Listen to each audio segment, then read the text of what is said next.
September 17th, 2016, edible acres here at Tony Potenza's farm. You can look back through my videos. I'll probably put a link to when we started here last November and then an update from the summer. And this is us towards the end of the summer, beginning of fall, and what you're looking out at almost entirely, and there's a sea of potatoes.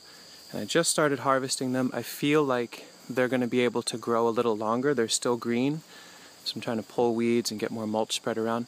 But I just thought I'd show what the yield looks like from a system where we have zero irrigation in record-breaking historic drought for the town of Trumansburg in the year 2016. No irrigation whatsoever for these potatoes. No soil amendments, just simply hilling with the soil right next to them, and lots of rotten alfalfa silage hay. And you can see I took a few up in here. They're coming out. They're really beautiful potatoes. A little bit of damage. I got to get a little more careful. I'm moving more towards hand harvest now, but some of them are on the new side. Like this doesn't really have as thick a skin, so these aren't as good for storage. Most of them will be letting sit in the field until they dry down, which I would have thought had happened by now. Most farms, people are getting their potatoes out. These feel like they still have another few weeks in them. If we get them harvested soon, I can prep this soil, loosen it up, and set it to turnips and daikons. That'll be my plan, and capture a small, sweet, young crop of those roots in time for being able to set these beds to garlic. That's another set of videos that I do, is the transition of reclaiming space into weed-free raised bed production using potatoes first, quick catch crop of roots as an intermediate if the timing is right, then garlic, and then when the garlic comes out, move it up to perennials. But anyway, this is the hand pull from this clump of plants, 2 or 3 plants, and these are the potatoes. Again, no watering. This is historic drought. All the water they got basically came up from what was in the soil over winter, I think. We're about a foot behind on rain, so very little has percolated down through, but everything that was below from this last winter was available to these plants uniformly and consistently. I'd love to see if I can show, bear with me, this is going to be a rough shot for a moment. Let's see if I can get in here and show what it looks like. So much hay. I mean, thick and thick and thick. So this is just one pad of hay right there. Almost a bit like a standard bale's worth of hay in this one little area. And you can see what happens is the potatoes put their runners through that sweet material where the hay was keeping the soil protected and the older rotting hay was down below feeding the plants. Now let's see, there we go. Definitely in the realm of the new potato. These would get a lot bigger if they're allowed to be on there for a while. But I'm happy with these as a nice, like, hey, let's enjoy, the garlic is up, let's cook up some potatoes and enjoy them this September. We'll come back end of September to do the full-on harvest for storage crops. Be very careful with them, do it when the ground is a little drier, when it's nice and sunny so they can dry off a bit.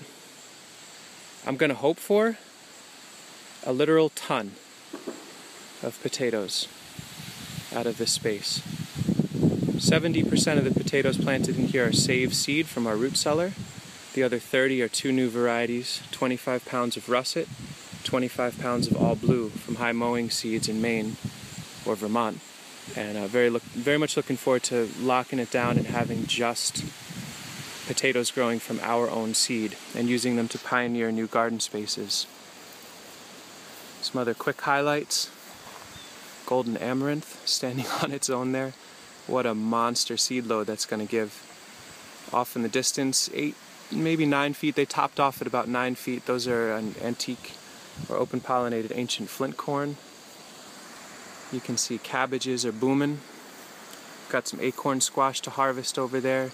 And then this whole tangled jungle of tomatoes that I need to go through. That was definitely, should have trellised them. You look at this, certainly luscious and green, but probably very little fruit.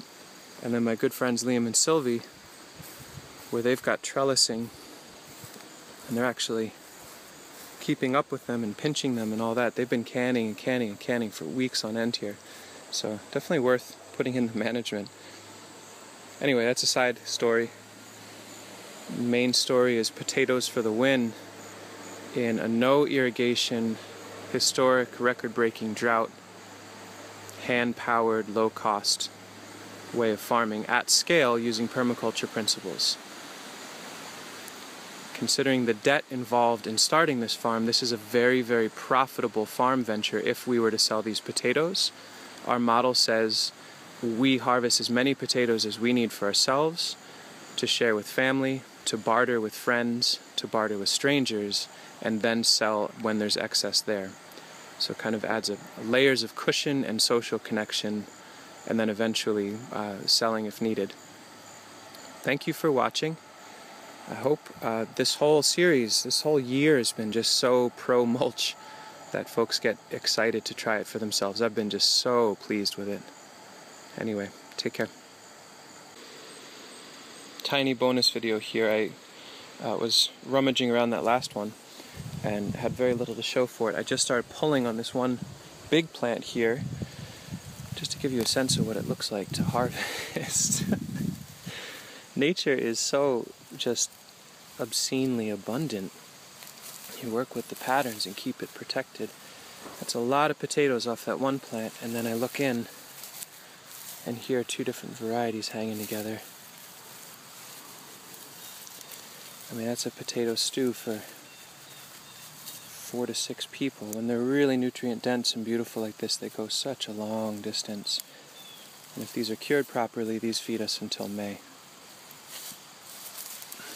Great crop.